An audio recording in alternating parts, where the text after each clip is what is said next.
Madam President, someone wisely declared, after all is said and done, much more is said than done.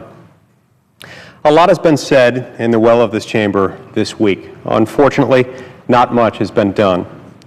On the other hand, Speaker Boehner and Majority Leader Cantor and the members of the House of Representatives, including members of both political parties, have done much to end the shutdown and to protect the American people.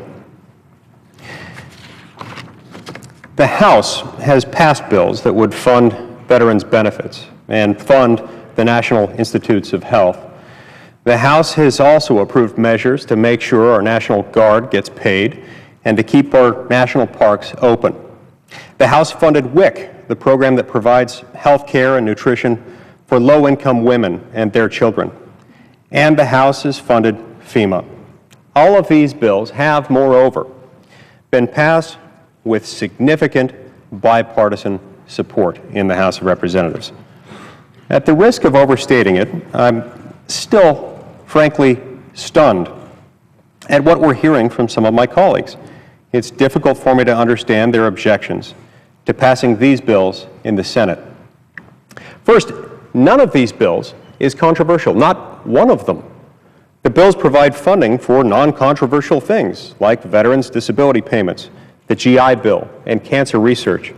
These bills keep our national parks open and make sure our National Guard personnel get paid.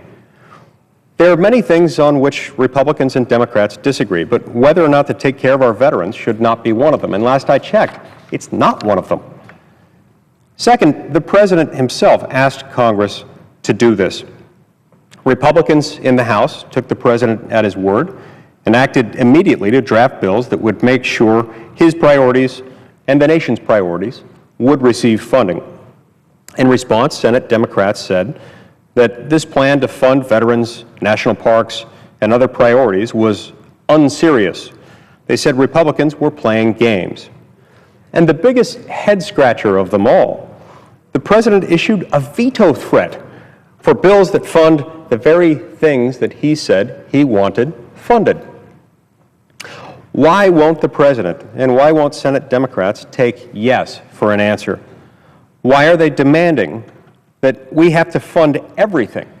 They tell us you have to fund everything or we will allow you to fund nothing.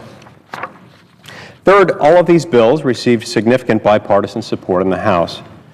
In the middle of a government shutdown, surrounded by all of this divisive rhetoric, Republicans and Democrats came together in the House overwhelmingly to approve these bills. I think we owe it to the country to show that we can do the same thing in the Senate.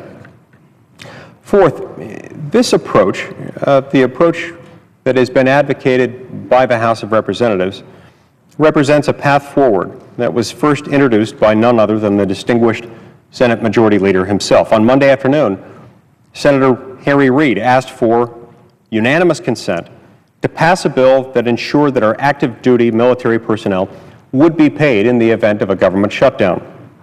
And in a matter of minutes, it was passed.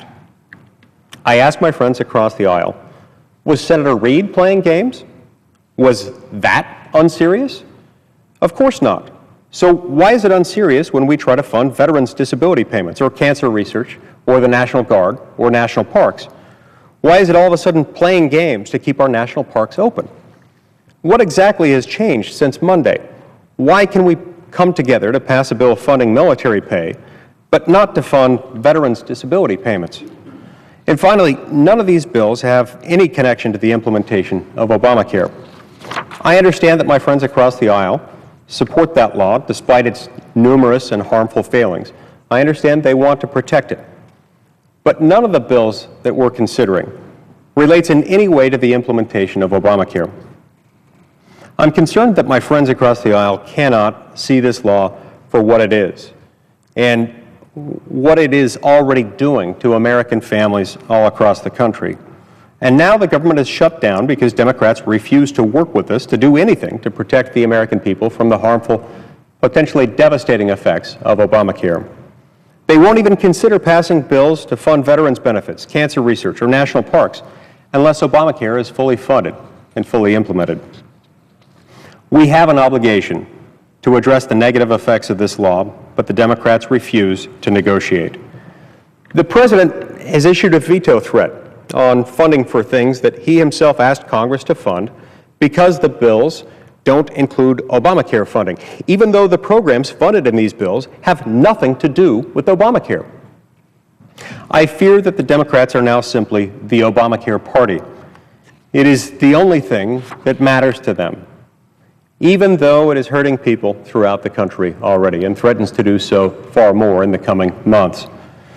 A recent report included a story of a man named Tom from Seattle, who signed up with the exchanges only to find out that his health care costs were going to skyrocket under Obamacare.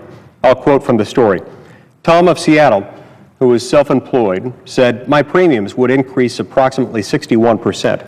I went from $891 a month to $1,437 a month. And also, my deductibles all doubled." The letter from his insurer said his current deductible for his family of 5 would double from $4,000 a year to $8,000. Even though that's for the bronze plan, the least expensive option under Obamacare, he says his additional payment of $550 a month will give him a plan that is no better than what he already has. What's more, it also carries a benefit for his family that his family doesn't need: maternity and newborn care. "My wife is 58 years old and our youngest child is soon to be 18, says Tom.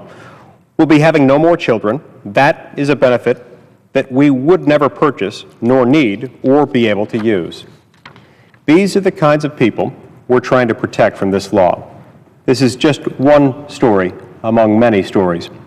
So I ask my friends, join us in ending the shutdown. Join us in protecting the country from Obamacare. And let's do the right thing for the American people. Leadership is not about what is said. Leadership is about what is done.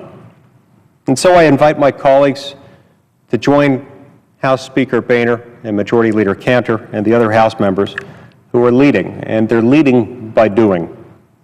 We can and must lead. We can end the shutdown and simultaneously protect the American people from the harmful effects of Obamacare. We can do this. We must do this. And if we stand together in support of the American people, we will do this.